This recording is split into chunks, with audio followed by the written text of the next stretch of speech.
sobre o acolhimento institucional de crianças. Por expressa previsão legal, o acolhimento institucional de criança é medida temporária e excepcional, artigo 34, parágrafo 1º do Estatuto da Criança e do Adolescente, devendo haver avaliações a cada 3 meses que documentem a viabilidade das tentativas de reinserção familiar, artigo 19, parágrafo 1º, e seu acompanhamento através de plano individual de atendimento, artigo 101, parágrafo 4º. O abrigamento institucional de criança não deverá, por expressa vedação legal, prolongar-se além de 18 meses, artigo 19, parágrafo 2º, fim dos quais deverá ela estar ou reinserida em sua família biológica ou colocada em família adotiva, sob pena de ser configurado quadro de privação de liberdade, artigo 101, parágrafo 4º. O máximo não deve se converter em mínimo, sob pena de violação do preceito constitucional da prioridade absoluta dos interesses da criança, enquanto pessoa humana em desenvolvimento, a convivência familiar e comunitária, artigo 227, Constituição Federal. Preceito este reproduzido pelo Estatuto da Criança e do Adolescente, em seu artigo 4º.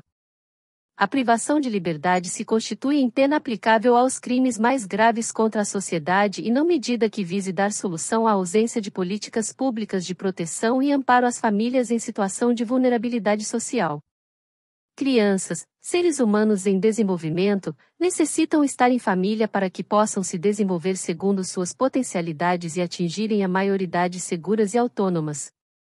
Assim, se constatada pela equipe psicossocial responsável pelo acompanhamento da criança abrigada, mesmo que já nos primeiros 3 meses, a inviabilidade, por exemplo, criança exposta, ou desinteresse ou falta de aderência da família biológica, nuclear e extensa, ao plano individual de atendimento que permitiria a reinserção familiar, relatório fundamentado da situação deve ser encaminhado incontinente ao Ministério Público que, no prazo de 15 dias, artigo 101, parágrafo 10, promoverá competente ação de destituição do poder familiar, que deverá tramitar e ser concluída no prazo máximo legal de 120 dias, artigo 163. Verificamos, numa análise que priorize os interesses da criança, que estes prazos não são absurdos nem inviáveis, na medida em que a destituição do poder familiar não deve ser iniciada já quando do abrigamento da criança e, sim, após sua ocorrência, quando esgotadas as tentativas de reinserção familiar biológica, nos prazos legais.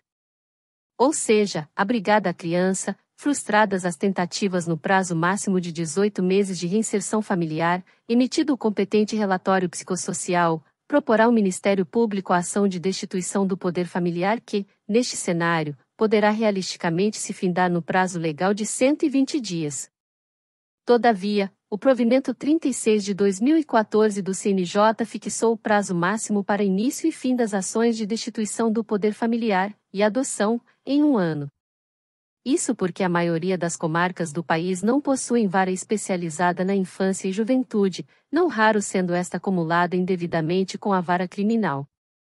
Motivo este que em muito vem atrapalhando a tramitação dos processos de destituição e adoção, já que, compreensivelmente, os magistrados destas varas priorizam o andamento de ações criminais com réus presos ao de acolhimento institucional, destituição e adoção de crianças e adolescentes.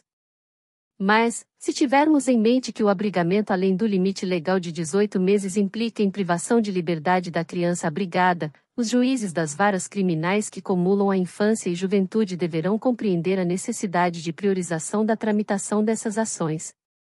O provimento 36 de 2014 determinou que as corregedorias dos Tribunais de Justiça dos Estados investiguem disciplinarmente todos os magistrados que tenham processos de destituição e adoção em trânsito há mais de 1 ano, objetivando a efetividade do princípio da prioridade absoluta dos direitos e interesses da criança. O tempo da criança não é o mesmo tempo do adulto, para quem 2 anos pouco representam. Para ela 2 anos pode representar toda uma vida ou grande parte dela.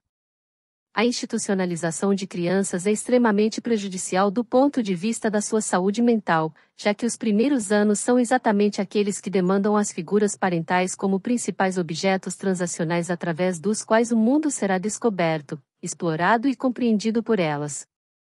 Na sua ausência, insuprível pelo melhor dos cuidadores institucionais, prejudicado estará o desenvolvimento da noção de mundo e da alteridade.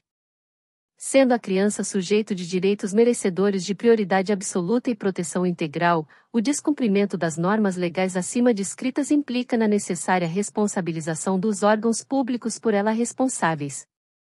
Importante ressaltar que a sociedade civil, através dos grupos de apoio à adoção, foi reconhecida como partícipe necessário nas ações que tendam à garantia do direito à convivência familiar e comunitária. Seja como observadoras, seja como fiscais do cumprimento das leis de proteção, seja como atoras da garantia dos direitos fundamentais da infância e juventude. Dura lex, sed lex, a lei é dura, mas é lei. Cumpra-se.